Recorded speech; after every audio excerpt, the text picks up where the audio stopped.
1 Kings, chapter 9.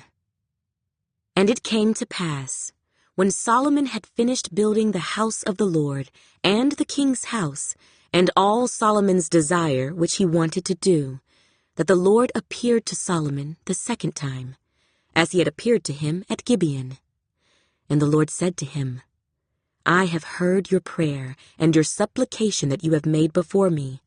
I have consecrated this house which you have built to put my name there forever, and my eyes and my heart will be there perpetually.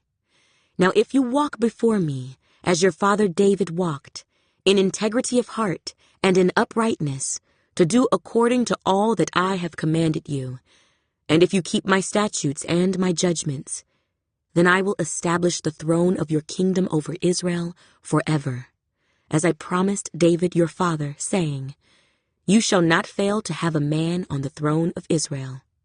But if you or your sons at all turn from following me, and do not keep my commandments and my statutes which I have set before you, but go and serve other gods and worship them, then I will cut off Israel from the land which I have given them, and this house which I have consecrated for my name I will cast out of my sight. Israel will be a proverb and a byword among all peoples. And as for this house, which is exalted, everyone who passes by it will be astonished and will hiss and say, Why has the Lord done thus to this land and to this house? Then they will answer, Because they forsook the Lord their God, who brought their fathers out of the land of Egypt, and have embraced other gods, and worshipped them and served them. Therefore the Lord has brought all this calamity on them.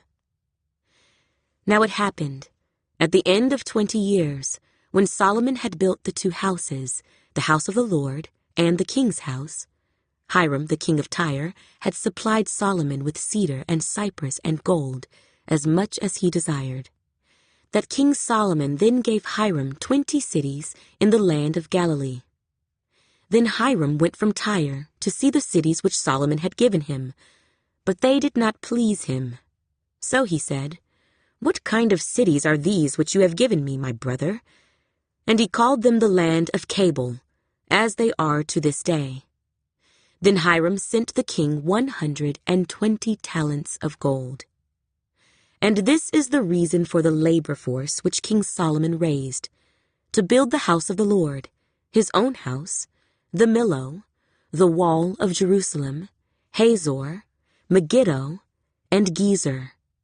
Pharaoh, king of Egypt, had gone up and taken Gezer and burned it with fire, had killed the Canaanites who dwelt in the city, and had given it as a dowry to his daughter, Solomon's wife.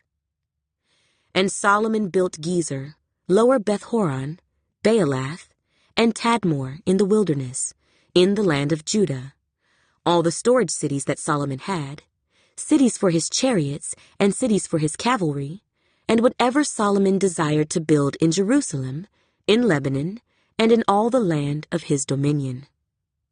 All the people who were left of the Amorites, Hittites, Perizzites, Hivites, and Jebusites, who were not of the children of Israel, that is, their descendants who were left in the land after them, whom the children of Israel had not been able to destroy completely. From these, Solomon raised forced labor, as it is to this day. But of the children of Israel, Solomon made no forced laborers, because they were men of war, and his servants, his officers, his captains, commanders of his chariots, and his cavalry. Others were chiefs of the officials who were over Solomon's work, 550, who ruled over the people who did the work. But Pharaoh's daughter came up from the city of David to her house which Solomon had built for her. Then he built the Millo. Now 3 times a year Solomon offered burnt offerings and peace offerings on the altar which he had built for the Lord, and he burned incense with them on the altar that was before the Lord. So he finished the temple. King Solomon also built a fleet of ships at Ezion-Geber, which is near Elath, on the shore of the Red Sea, in the land of Edom. Then Hiram sent his servants with the fleet, seamen who knew the sea, to work with the servants of Solomon. And they went to Ophir, and acquired 420 talents of gold from there, and brought it to King Solomon.